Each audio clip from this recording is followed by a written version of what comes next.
BTech, BBA మరియు MBA కోర్సులు 15+ years experience ఫ్యాకల్టీతో పాటు placement guarantee. Kishkinda university, Ballari. నమస్తే రమగారు. నమస్తే జయ.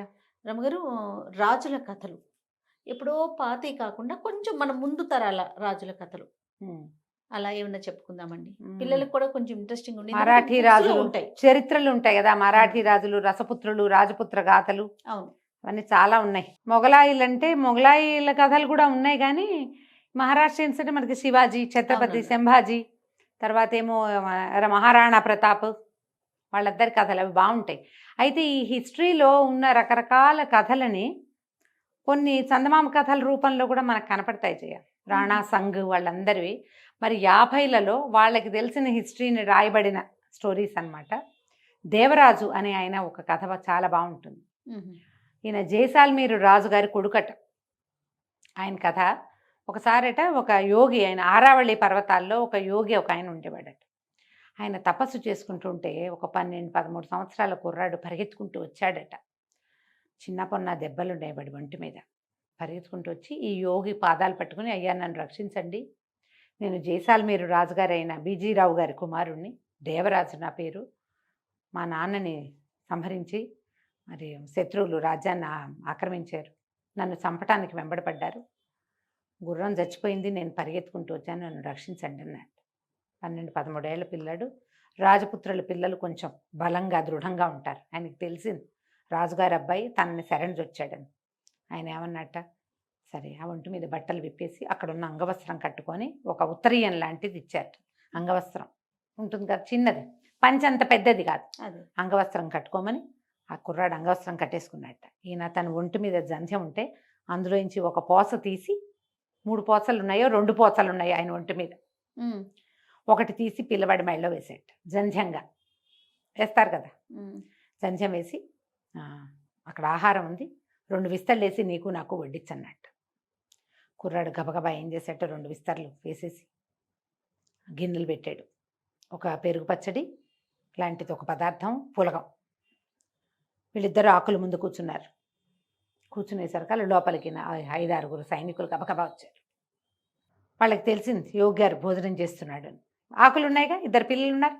ఈయన చెప్పాడు, వాళ్ళు రావడానికి ముందు నీ పేరు సోంభట్లు, పేరు అడిగితే సోంభట్లు అని చెప్పు అని చెప్పాడు. సోంభట్ అన్నాడు. సరే, ఇవి లోపలికి వచ్చిన సైనికులు నాలుగు ఖర్చుకుని, అయ్యగారు తమరు భోజనం చేస్తున్నట్టున్నారు గురుగారు, ఒక 12-13 సంవత్సరాల రసపుత్ర కుర్రవాడు ఏమైనా వచ్చాడా ఈ ప్రాంతానికి? లేదే, నేను చూడలేదు. ఏరా సోంభట్లు, నువ్వేమైనా చూసావా అన్నాడు. కుర్రాడు, నేను చూడలేదు గురువుగారు, పొద్దునుంచి ఇటువైపు ఎవరూ రాలేదు అని చెప్పి, మీకు కొంచెం పులగం వడ్డించమంటారా అన్నాడు. అనేసరికి వీళ్ళకి అర్థమైంది వీళ్ళిద్దరు భోజనం చేస్తున్నారు. ఈ సోంభట్లుగా ఉన్న కుర్రాడి వైపు చూశారు. వాడు కొంచెం మటసంగా 12-13 సంవత్సరాల కుర్రాడుగా ఉన్నాడు. ఉపరి వస్త్రం లేదు. రసపుత్రులు ఉపరి వస్త్రాలు లేకుండా ఉండరు. రాజపుత్రులు, రాజ్పుట్స్ పైబట్ట వేసుకుంటారు. బ్రాహ్మణ పిల్లలు అయితే నడువుకు అంగవస్త్రం కట్టుకుని ఒంటి మీద చొక్కా లేకుండా భోజనం చేస్తారు. ఇక్కడ కూర్చున్నవాడు గురువుగారితో పాటు కూర్చున్నాడు. వాడి ఒంటి మీద ఏమో జంధ్యపోగుంది, అంగాస్త్రం కట్టుకున్నాడు, ఉపరి వస్త్రం లేదు, చొక్కా విప్పి తినాలి అన్నం. చొక్కా వేసుకుని అన్నాలు తినరు, తినేవాళ్ళు కాదు. ఇప్పుడంటే మామూలుగా బయట తినేస్తున్నారు, కానీ ఇళ్లలో పెద్దవాళ్ళు ఉపవాసాలు అవి ఉన్నప్పుడు, పూజలప్పుడు మీరు బ్రాహ్మణ భోజన పంక్తి గమనిస్తే పైన ఉత్తరీయాలు అవి ఉండవు. అదేలేండి, భోజనం చేసేటప్పుడు అట్లా కూర్చోవాలి, అది నియమం. వీడిని వాడిగా భావించే అవకాశం లేదు. ఇంతే సైజు, 12-13 ఏళ్ళ పిల్లాడే, కానీ కాదు రాజపుత్రుడు కాదు వీడు. ఓకే, ఎందుకంటే వీడు బ్రాహ్మణ కుమారుడుగా కనపడుతున్నాడు. ఊరుకున్నారు, వదిలేశారు, వెళ్ళిపోయారు. సరేలేండి గురుగారు, భోజనం కానివ్వండి, క్షమించండి ఇలాంటి సమయంలో వచ్చి మిమ్మల్ని డిస్టర్బ్ చేశామని ఏదో నమస్కారాలు చెప్పుకుని దిగేశారు. పిల్లాడు ఆకులో వడ్డించుకున్నాడుగా, పరమ దుఃఖంతో అది తిని ఆయన కాళ్ళు పట్టుకున్నాడు. నన్ను ఆ ప్రాణాలు రక్షించారు, నా చేతి అన్నం తిన్నారు మీరు, నన్ను కాపాడండి అంటే ఆయన ఏమన్నాడంటే, రాజకుమారుడివి నువ్వు, నా శరణు వచ్చావు, అందుకని నాకేమి ఎవరి చేతి భోజనమైనా నాకే పట్టింపు లేదు, నీ ఇష్టం వచ్చిన నాళ్ళు ఇక్కడే ఉండు, నీ ప్రాణాలకి నాది పూచి. ఓకే, సరే ఉన్నాడు. కొంతకాలం నడిచింది. వాడు అప్పటికే యుద్ధ విద్యలు నేర్చుకునే ప్రాక్టీస్లో వాటిలో 12-13 ఏళ్ళస్తే పిల్లలు దృఢంగా ఎత్తుగా ఉంటారు. వాడు అక్కడే ప్రాక్టీస్ చేసుకుంటూ ఉండేవాడు. ఎక్కువ కాలం మేము ఉండలేవాడు. ఒక 16-17 సంవత్సరాలు, ఒక 3-4 ఏళ్ల పాటు అక్కడ ఉన్నాడు. 3 ఏళ్ళు నిండుతూ ఉండగా ఇంచుమించుగా గురువుగారికి చెప్పాడు, నేను ఇంకా ఇక్కడే ఉంటే నా రాజ్యం ఏ దిక్కులో ఉందో కూడా నేను మర్చిపోతాను, నాకు ఆజ్ఞ ఇవ్వండి, నేను వెళ్ళొస్తానన్నాడు.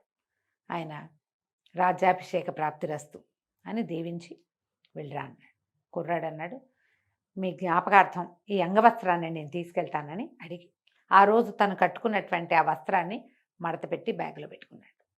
ఈయన ఏం చేశారంటే, ఉండు ఒక నిమిషం, నీకు ఒక ఇది ఇస్తానని చెప్పి ఒక వెదురు గొట్టం తీశారు. వెదురు గొట్టంలో బయటికి వెళ్ళి కొన్ని ఆకుల్ని పిండి ఆ రసాన్ని ఇందులో పోసారు. ఈ వెదురు గొట్టంలో పోసి దానికి ఒక మూత బిగించారు. మనం చూస్తాం కదా, ప్యాకేజ్ కోసం వాడేవాళ్ళు. పూర్వకాలం ఏం చేసేవాళ్ళు, వెదురుకి 2 కణుపులు ఉంటాయా, ఒక కణుపు దగ్గర నరికితే 2వ కణుపు దాకా హాలో ఉంటుంది లోపల, అందులో ఏదైనా స్టోర్ చేసుకోవచ్చు.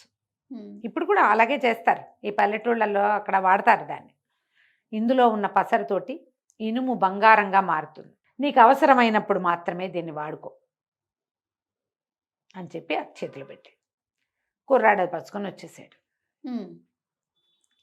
పట్టుకొచ్చేసాక ఎట్లా వెళ్ళాడు అతను, తన మేనమామ ఇంటిని వెతుక్కుంటూ వెళ్ళాడు పిల్లవాడు. అక్కడ ఇంకొక రాజ్యంలో జైసాల్మీర్కి ఎడం వైపుగా ఉన్నటువంటి ఒక చిన్న రాజ్యం మేనమామది, అక్కడికి వెళ్ళాడు. తన తల్లి అప్పటికే ఈ శత్రువుల బారి నుంచి తప్పించుకుని తన అన్నదమ్ముడి ఇంటికి చేరిపోయింది. కుర్రాడు అక్కడికి చేరలేదని వాళ్ళ శత్రువులు తెలుసుకున్నారు, కానీ అతని మీదకి యుద్ధానికి వెళ్ళే ఉద్దేశం లేదు. ఆవిడ కుమారుడి కోసం వేచి ఉండి అన్న దగ్గరే ఉంది. కొడుకుని చూసి కావలించుకుంది, నాయన వచ్చావురా అని ఉప్పు తీసి దిగదొడిచిపోసి పిల్లాడిని లోపల తీసుకెళ్ళింది. ఆహారం పెట్టింది. ఇన్ని రోజులు అడవిలో గురువుగారి దగ్గర ఏదో వాడే వండుకుంటూ తింటూ ఉన్నాడు. బలవర్తక ఆహారం పెట్టారు.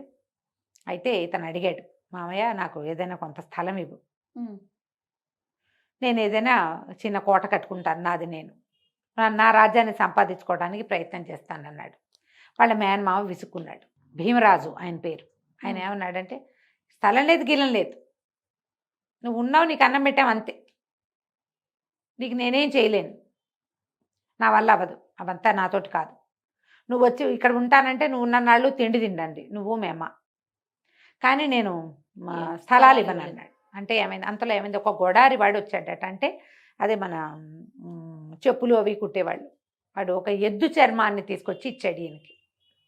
కుర్రాడు అడిగాడు, దేవరాజు ఈ అబ్బాయి పేరు, ఈ రాజుగారి అబ్బాయి, ఎంతో వద్దు, ఈ ఎద్దు చర్మం పట్టేంత స్థలం ఇవ్వు చాలు నాకు అని అడిగాడు. ఎద్దు చర్మం ఎంత ఉంటుంది, ఎద్దుని ఒలిస్తే మాత్రం అది ఎంత అవుతుంది? సరే, ఈయన ఏం చేశాడు, ఒక దూరంగా ఉన్న ఒక ఇసుక పర్రని చూపించాడు. ఆ ఇసుక పర్ర మీద ఈ ఎద్దు చర్మం పట్టేంత స్థలం తీసుకో, ఏం చేసుకుంటావో చేసుకో అన్నాడు. అనేసరికల్లా కుర్రాడు ఎద్దు చర్మం తీసుకున్నాడు చేతితోటి. ఎద్దు చర్మాన్ని కూడా ఇచ్చేశారు, ఇది పట్టాలి కదా అక్కడ. సరే, కుర్రాడు ఏం చేశాడు, వాళ్ళ అమ్మంది ఒరే ఎద్దు చర్మం పట్టేందంటే, ఎంతరా 10 అడుగులు రాదురా నాయన అంటే నవ్వాడు. నేను చెప్తానమ్మా దాని సంగతి నీకని సన్నటి కత్తి తీసుకుని ఎద్దు చర్మాన్ని పీలికలుగా చీరేశాడు. ఆ పీలికలన్నీ ఒకదానికొకటి ముడేసి దాన్ని ఎంత పెద్ద తాడుని చేశాడో వాడు. ఆ తాడుతోటి ఒక స్థలానికి ఇది కట్టి, ఈ స్థలం నాది అని చెప్పాడు. ఊరిని మేనమామ ఆశ్చర్యపోయాడు. ఏమిట్రా ఇంత స్థలం కొట్టేస్తావా అన్నాడు. ఇంత స్థలం కొట్టేస్తావా నీ తెలివితేటలతోటి అంటే, బావయ్య ఇది ఒట్టి ఇసుక పర్రే కదా, ఇది ఒట్టి ఇసుక పర్ర, నీకేం ఉపయోగం లేదు, చెట్టు చేమాలేవి ఇందులో, పొలం పండదు, నువ్వు ఉంచుకుంటే ఏమిటి, నాకు ఇస్తే ఏమిటి, అంతేగా ఆనంగానే సరే సర్దుకున్నాడు. సరేలే అన్నాడు. ఇందులో ఏం కడతావో ఏం చేస్తావో చేసుకోమన్నాడు. ఈ కుర్రాడు ఏం చేశాడంటే, మేనమామ ఇంటి నుంచి కొన్ని వస్తువులు అడిగాడు. కన్స్ట్రక్షన్కి ఓ పలుగు పార అవి కావాలంటే, అలాగేనని పలుగు పార అవన్నీ స్త్రీధనంగా మీ అమ్మకి ఇస్తున్నాను అన్నాడు ఆయన. ఓహో. కుర్రాడు ఏం చేశాడు, పలుగు పార కొన్ని పలుగులు అవి పట్టుకుని ఇసుక పార దగ్గరికి వెళ్ళి, గురువుగారు ఇచ్చారు కదా ఒక చిన్న దాంట్లో పసరు, ఆ పసరుని ఆ ఇనప దాని మీద పోస్తే అది బంగారుగా మారింది. పరుసవేది విద్య ఆ గురువుకి అది ఉన్నది. ఆరావళి పర్వతాల్లో ఉన్న గురువు గారికి స్వర్ణ విద్య ఉంది. అబ్బా. ఆయన ఈ రాజపుత్రపు కుర్రవాడు తన దగ్గర 4 సంవత్సరాలు తలదాచుకున్న వాడికి తన విద్యలో ఒక అవకాశాన్ని ఇచ్చాడు. వీడ ఈ ఇనప వాటిని బంగారంగా మార్చి, బంగారాన్ని డబ్బుగా మార్చి అక్కడ ఒక పెద్ద కోట కట్టడం మొదలుపెట్టాడు. కోట మొత్తం తయారైంది. మరి డబ్బులు ఆ, ఎంతమందినో తీసుకొచ్చాడు. వాళ్ళ వీర చాలామంది అయ్యారు. ఆ వచ్చిన వాళ్ళందరూ చక్కగా ఇక్కడ ఉంటూ మరి అందరికీ డబ్బులు ముడుతున్నాయి. బంగారం వీటి దగ్గర ఉన్నదే గోల్డ్. ఉమ్, ఇక కోట తయారైంది. ఈ భీమరాజుకి చుట్టాలు పక్కాలు వచ్చి అబ్బా మామయ్య కోట కంటే మేనల్లుడి కోటే పెద్దదిగా అండ మొదలుపెట్టారు. ఓకే. ఇక ఆ ఇతను- కోట కొట్టేయాలి. ఆయన ఏం చేశాడు, సైనికులను తీసుకుని బయలుదేరాడు కోట మీద జమాయించడానికి. అయితే కోట దగ్గరికి వెళ్ళి వీళ్ళు ముట్టడి చేసేసరికి లోపల నుంచి దేవరాజు వాళ్ళ అమ్మగారు వచ్చింది. అదేమిటన్నయ్య భలేవాడివి, వాకిట్లోకి వచ్చి ముట్టడేమిటి, భోజనాలు చేయండి అందరూ, ముందు భోజనానికి రండి అని, మీ కోట నీది అని లోపల తీసుకెళ్ళింది. కుర్రాడు అన్నాడు దేవరాజు, మావయ్య నీ స్థలంలో కట్టాను, నా డబ్బు అయితే నీ డబ్బు కాదా, నీ స్థలం నాదైంది, నా డబ్బు నీ డబ్బులు కావు, ఓహో. నీదే డబ్బు, శుభ్రంగా భోజనం చేయండి అని అందరికీ భోజనాలు, షడ్రసోపేతమైన అద్భుతమైన భోజనం పెట్టాడు. యుద్ధం కోసం వస్తే వచ్చిన సైనికులందరికీ భోజనం పెట్టారు. అందరూ భోజనాలు అయిపోయాక ఎవరి పై వస్త్రాలు వాళ్ళు భుజాల మీద వేసుకునే ఉంటాయి, అవి తీసుకోవడానికి వస్తే అందరికీ కొత్త బట్టలు పెట్టున్నాయి. అక్కడ ఆ బట్టలు తీయబోతుంటే వస్త్రం ఎంత బరువు ఉంటుంది, అన్ని బరువుగా ఉన్నాయి. ఏమిటి బరువుగా ఉన్నాయి అంటే ప్రతి వస్త్రానికి చెంగున 100 నాణేలు, బంగారు నాణేలు మూటగట్టున్నాయి. అబ్బా, అబ్బా. వాళ్ళు ఆశ్చర్యపోయారు, ఇదేమిటి ఇంత డబ్బు ఇస్తారంటే, మీకే రేపు మనం జైసాల్మీర్ మీద యుద్ధానికి వెళ్ళబోతున్నాం, దానికి మీకు జీతం ఇచ్చానన్నాడు. వీళ్ళు తెల్లబోయారు, మాకు 10 నాణేలే మా జీతం, నువ్వు 100 నాణేలు ఇచ్చావు, ఇవాళ నుంచి మీ జీతం పెరిగింది, మీరు భీమరాజు దగ్గర సైనికులు కాదు, జైసాల్మీర్ మీదకి యుద్ధానికి వెళ్ళబోయే సైనికులు, మీకు జీతం దానికి తగినట్టు ఉండదు, జైసాల్మీర్ మన వశమైతే కోట్లు ఉన్నాయి మనకు అక్కడ అన్నాడు. మొత్తం సైనికులంతా దేవరాజు అయిపోయారు. ఎప్పుడైతే సైనికులు మేము యుద్ధం చేయము నీతోటి, మేము దేవరాజు దగ్గర ఉంటాం అనగానే భీమరాజా అందరినీ పొట్లాడాడు, దుర్మార్గులారా ఇంత పని చేస్తారా, నన్ను మోసం చేస్తారా అంటే సైనికులు తిరుగుబాటు చేసేశారు అతని మీద. మోసం నీదా మాదే, నువ్వు ఎద్దు చర్మానికి సరిపడా ఇదని ఒక ఇసుక పర్రనిచ్చావు బాలుడికి, 18 సంవత్సరాల కుర్రవాడికి నువ్వు ఇచ్చింది ఒట్టి స్థలం, నువ్వు ₹1 ఇవ్వల. మీ ఇంట్లో ఉన్న నాళ్లే పెట్టేవన్నాం. ఆ తర్వాత కష్టపడి కుర్రాడు దగ్గరుండి తల్లి కొడుకు కోటను కట్టించారు. అతని కోటను జయించడానికి బయలుదేరింది నీది మోసమా మాదే మోసం? మేము సైనికులం, ఎక్కడైనా సరే ఒళ్ళమ్ముకునే వాళ్ళమే, నీకమ్మే బదులు వాడికి అమ్ముతావు, కానీ నువ్వు చేసిన పని ఏమిటి అనగా ఇంకేం చేస్తాడు, తిరుగుబాటు. నోరు మూసుకుని ఆయన ఇంటికి వెళ్ళిపోయాడు. ఉమ్, దేవరాజు మొత్తం ఆ ఊళ్ళో ఉన్న ప్రతి సైనికుడిని కొన్నాడు. అందరూ కలిసి జైసాల్మీర్ మీద యుద్ధానికి వెళ్ళారు. మరి ₹10 జీతం నుంచి ₹100 జీతానికి పెంచిన వాడి పట్ల ఎలాంటి కృతజ్ఞత ఉంటుంది? ప్రతివాడు తన కొడుకుని, చుట్టాన్ని, బావమరిని అందరినీ సైన్యంలోకి దింపారు. ఈ ఊరంతా వెళ్ళి జైసాల్మీర్ మీద పడింది. కుర్రాడు కత్తి పట్టగలిగిన ప్రతి రాజపుత్ర కుర్రాడు వెళ్ళిపోయాడు యుద్ధానికి. వెళ్ళేసరికి జైసాల్మీర్ కోట వీళ్ళకి వశమైంది. ఈయన రాజ్యాభిషేకానికి వెళ్తున్నాడట. వెళ్తుంటే ఒక పాత అంగవస్త్రం ఉంది అతని భుజం మీద. అందరు అడిగారు, ఇదేమిటి, ఇదేదో వస్త్రం వేసుకున్నామంటే, ఇది నా ప్రాణం కాపాడింది ఈ అంగవస్త్రం, ఇది నాతోటే ఉంటుంది అని చెప్పాడు. ఆ తర్వాతట ఎప్పుడు ఎవరు రాజ్యాభిషేకం చేసుకున్నా అంగవస్త్రాన్ని భుజం మీద వేసుకోవటం ఆ రాజ్యపు ఆచారంగా మారిందట. ఈ వస్త్రం ఇతని దగ్గరే ఉంది. తర్వాత అందరూ కూడా ఆయన భుజం మీద అంగవస్త్రం వేసుకునేవాడు, మనం కూడా వేసుకోవాలని ఇంకా అదే మొదలుపెట్టారట. ఇది చందమామలో వచ్చిన కథ, 50s రాయబడింది. చరిత్ర నుంచి తీసుకున్న విషయాన్ని కథలోకి కొంచెం బాగా అనువదించినట్టున్నారు. కంచికి మనం ఇంటికి. నమస్తే రమ్మగారు. నమస్తే.